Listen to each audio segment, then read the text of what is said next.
Thôi hi đi sầm thì lệ Pathum March dia tu na hian kho pui turin Garo Hills lam kan pandon me kani jingdar sari le chan ve nia tu na hian kan ko tara tangin kan chok don che ni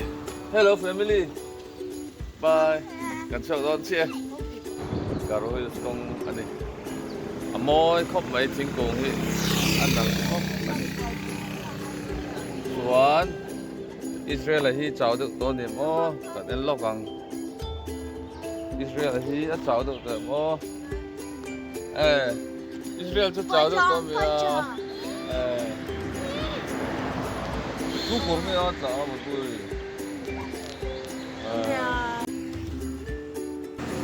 đã sống một cái tu này hiền cần cho lại đó đó này cái này dùng cho lúc lại đồ khóc này ngô pon ngô chính cú một tiếng sủng mấy ạ cho lại toán tôi là làm panin dan sa para kan so me ka so này á cái thali plate này le para ha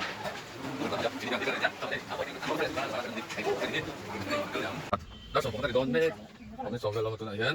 sẽ đặt so lại don trên này sa para cái in dan puan ping pong tụi em Your daughter. That's right. Cái puan ping pong to tôi là kan so to này đi làm thân liền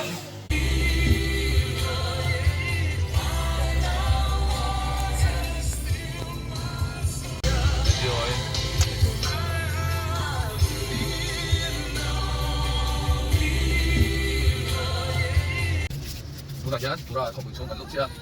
sang ngoài đi lúc đi chưa tu này tuan tu này hiện tại sao nhở đang đi chân đấy đặt tập phòng thế mấy cái thiên gia nó có một con đùi nó wow nó chụp playground nè office công xong về là đi tập cái này á không có gì sao nó không có ya chết về là các bạn sao không có sao nó sao để không phải lại rồi office xong về mình hai điều gì đi đâu mà áo không được cái này là không có tập rồi cái buku đâu mà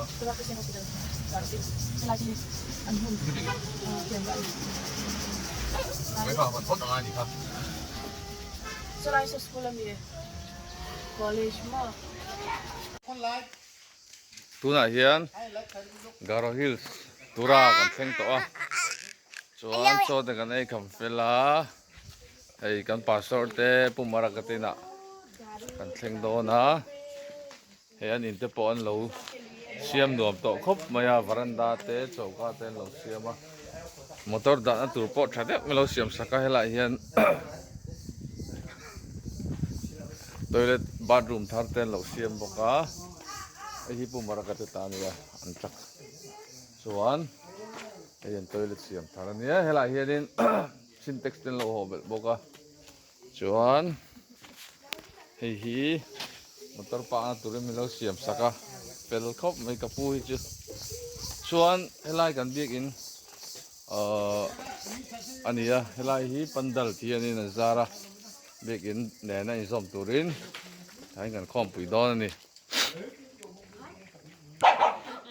helai hianin kat enti rang cheu lai hian pandal thai kan thu bok don ni chu siam me ka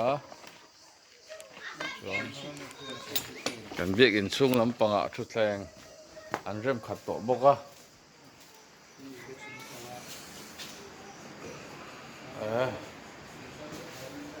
tu zan tai kan khom pui chân to ni Israel